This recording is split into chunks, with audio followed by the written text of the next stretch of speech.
ስላሴ እናታችን በሉ እስኪ አንቺ ስላሴ በሉ በሉ እንጂ ፈርታችኋቸው ነው። አንቺ ስላሴ ስላሴ እናቴ በሉ ስላሴ አባቴ ስላሴ እንግዲህ ሴትም ወንድም አይደሉም። እሺ እኔ በደንብ እንድታውቁ ፈልጋለሁ። እንኳን ስላሴ ሚካኤል ወንድም አይደለም ሴትም አይደለም። አንድ ሰው እንዴት ታዲያ እንዴ ሊል ይችላል? ፀሐይ ሴት ናት ወንድ ናት? ፀሐይች እናንተ ሰፈር ያለችውን አይደለም። እሺ ያቺ ሰማይ ላይ ያለችው ሴት ናት ወንድ ናት? እሺ ነፋስ ወንድ ነው ሴት ነው? በሉ እንጂ ንገሩኝ። ጾታ የለውም አይደል? እሺ ውሃ ወንድ ነው ሴት ነው? ድንጋይ ወንድ ነው ሴት ነው? በሉ እንጂ ጾታ የለውም። እንደዚሁም ሁሉ ተመልከቱ፣ ጾታ የሚያስፈልገው መራባት ለሚፈልግ አካል ብቻ ነው። እሱ ማን ነው? ፍጥረት ከመላእክት በታች ያለ ነው፣ ሰዎች ብቻ ማለት ነው እና ሌሎቹ። ስለዚህ ተመልከቱ፣ ስላሴ አንቺ ስላሴ ለምን እንላለን? ይችን ብቻ ነው የምናገረው።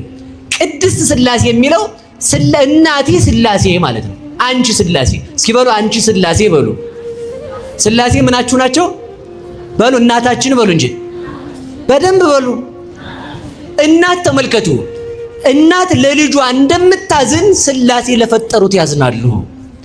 እናት ተመልከቱ፣ ልጅን ቆሻሻውን በሆዷ ተሸክማ እስከነ ቆሻሻው በሆዷ ተሸክማ ኖራ እንደምትወልደው ስላሴ እስከነ ኃጢአታችን ተሸክመው ለክብር ያበቁናል። እናት ተመልከቱ፣ ለልጇ ተወልደዋለች። ልጇን ከወለደችው በኋላ በጭንቅ ነው የወለድኩ ብላ አትጥለው። እንደው መከራውን እያሰበች ልጇን ተወደዋለች እንጂ። በዚያውም ላይ አንድ ነገር ልንገራችሁ፣ በዚህ ዓለም በመዋደድ አህያን የሚያህል ፍጥረት የለም። አሁን ጌታ ግብጽ ሲሰደድ ከእናቱ ስትሄድ አህያ አይታችኋል አይደል? ስዕል አድኖ ላይ አህያ አለች አይደል? አብራ ለምን ይመስላችኋል? ጌታ በአህያ ተሰደደ፣ በአህያ ቤተ መቅደስ ገባ።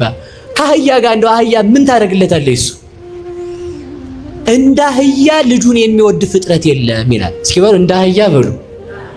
ልጁን የሚወድ ፍጥረት የለም። ተወዳላችሁ ልጆቻችሁን? በፍጹም። በዚህ ዓለም በመዋደድ ልጅን በመውደድ አህያን የሚመስላት የለም።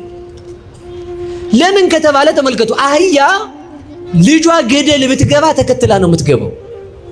ልጇን ሳር እንኳን ስትበላ ተመልከቱ፣ እየዞረች ልጇን እያየች ነው የምትበላው። ጅብ እንኳን ከመጣ አስቀድማ ካልቀማት ካልነጠቃት በስተቀር አስቀድሞ ከልጇ በፊት እናቲቱ ትሞታለች እንጂ ልጇን አታስብልም። ስለዚህ ምን ማለት ነው? በአህያ ተሰደደ ክርስቶስ። በአህያ መሰደድ ማለት ምን ማለት ነው? እኔን አህያ ልጇን እንደምትወድ ሁሉ እናንተ እስካላችሁበት እስከ መቃብራችሁ ድረስ ልወዳችሁ መጥቻለሁ።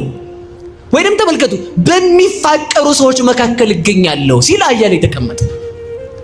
ስለዚህ ወደ ነገር ይመልሳችሁ፣ ስላሴ ልዩ ምንድነው? እናት ነው። እናት ተመልከቱ፣ ልጇን ምን ታደርገዋለች መሰላችሁ? ታጥበዋለች። ታጥበውና ስታበቃ ሄዶ ቆሻሻ ይገባል።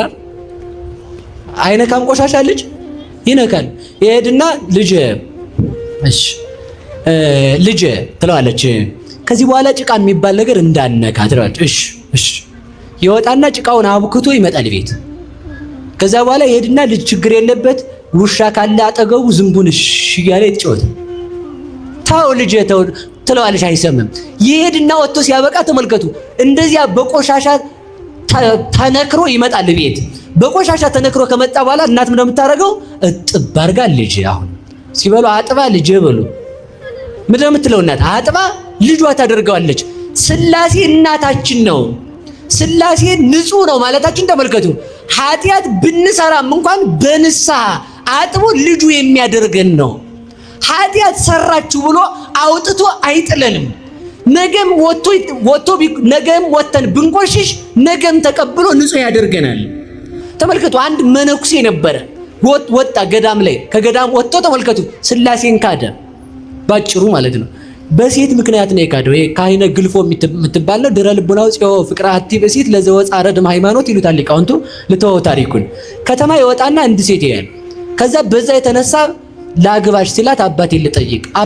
አባቷን ስትጠይቀው ሃይማኖቱን ይካዳላት። እሺ ክዳለሁ፣ ድሮውንስ እኔ አንቺን ካገባው የካህዲ ልጅ ሃይማኖት አይቀጥልም ይላል። ሃይማኖቱን ይክዳል። ከዛ ሄዳት አሁን ክጃለሁ ላግባሽ ይላታል። አይ ቆይ አባቴ ልጠይቅ። አባቷን ስትጠይቀው አይ ገና መንፈስ ቅዱስ ስላልተለየው ቆይ በይው አላት። መንፈስ ቅዱስ ከኛ ርቆ አይሄድም ስንክደው እንኳን ከአካሉ ወጥቶ በርግብ አምሳል ዛፍ ላይ ሲያርፍ አይቶት ነበር። አያችሁ መንፈስ ቅዱስ የዋህነቱ ስንክደው እንኳን አይለየንም እንኳን ኃጢአት ሰርተን ማለት ነው። ከዛ ምን አለችው ሄዳ ቆይ ተብለሃል አለችው። ምንኩስናዬን አፍርሼ ሃይማኖቴን ክጄ አንቺን ካላገባው ምን ያደርግልኛል ስላሴ በደልኩ ብሎ 21 ቀን ሱባኤ ገባ ይላሉ። ስንት ቀን? 21 ቀን ሱባኤ ሲገባ መንፈስ ቅዱስ መጥቶ ሲዋሃደው አየ ራሱ መንፈስ ቅዱስ በርግብ አምሳል መጥቶ ሲያርፍበት። ስለዚህ ተመልከቱ ስላሴ ብንክዳቸው እንኳን የማይተውናቸው ስንመለስ አጥበው በንስሐ ልጅ የሚያደርጉናቸውና የስላሴ ልጅ አደረገን እግዚአብሔር ይመስገን። ስለዚህ ንስሐ ትገባላችሁ አይደል? አገቡ እንድንገባ መድኃኔዓለም ይርዳን። ሰዓቴን ጨርሻለሁ መሰለኝ። ወስብሐት ለእግዚአብሔር። ይቆየን።